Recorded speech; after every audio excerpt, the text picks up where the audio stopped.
மாட்ட வேண்டியது 2 நாளைக்கு காத்தாச்சு அப்படியே போயிடுது. நாங்க வந்தா இவங்க என்ன போலீஸ்ல பிடிச்சு கொடுத்துருவாங்க. இவங்க போலீஸ்ல பிடிச்சு கொடுத்துருவாங்க. இவங்க யாரு? இவங்க சொல்றாங்க என்ன சொல்றாங்க மாளவியங்களா என்னங்க லைட் தெருவு கூட்டம் வந்துட்டாங்களா எங்க தெருவு வந்து பாருங்க. எங்க தெருவுல குப்பை கிடக்குது பாருங்க. அப்ப கொள்ளக்கார மட்டும் இருக்கா ஓட்டுக்கு அதுக்கு மட்டும் இப்படி கூட்டு போறாங்கல்ல இல்ல இதெல்லாம் செஞ்சு கொடுக்க வேண்டியதானே.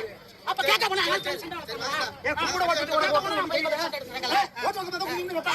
வந்து பாருங்க வந்து பாருங்க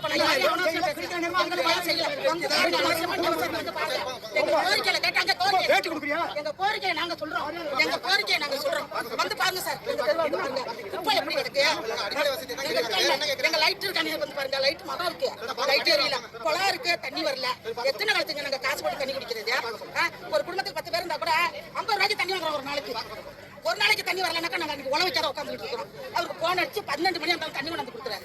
இதெல்லாம் கேட்க போனாக்கா சண்டையா கேட்கறவங்களை வம்பா ஆளு வச்சு கொண்டா நான் பயப்படுறது இல்லை. என்னைக்குனாலும் எனக்கு சாவு இருக்கு அது கடவுள் கொடுத்த சாவு. இன்னைக்கே செத்தாங்க என் மிஷின் நின்றுனா இன்னைக்கே கூட செத்துருவான். போறத போற என் தெருவுக்கு நல்லதை செஞ்சுட்டு போறேன். அடிச்சு கொண்டாங்க பத்தி நான் கவலையா பண்ணலையா என் ஊருக்கு தெருவுக்கு செய்யலாம் அவனை தான் நான் சொல்லுவேன். தண்ணி வந்து மாசத்துக்கு ஒரு தடவை தண்ணியா வருது குடிக்கிற தண்ணி அதெல்லாம் அப்புறம் கேட்க மாட்டாங்களா? லைட் எரிய மாட்டேது உள்ள வாடுங்க இங்க உள்ளதெல்லாம் எல்லாம் கரெக்ட் பண்றாங்க. அதுக்காக வேற லட்சமா வந்தா சத்தம் போடுறாங்க எல்லாத்தையும் என்னவோ அதை கரெக்டா பண்ணி கொடுத்துருவாங்க. அவ்வளவுதான் நான் சொல்லுவேன். ஒரு தெருவுல 5 பிள்ளை 6 பிள்ளை குழந்தை தண்ணி வரதா பூச்சிப்பட்டு காடு அது அந்த காட்டை வந்து பாருங்க அந்த காட்டுக்குள்ள நாங்க இருக்கிறோம். ஒரு லைட் வசதி இல்ல ஒரு தண்ணி வசதி இல்ல.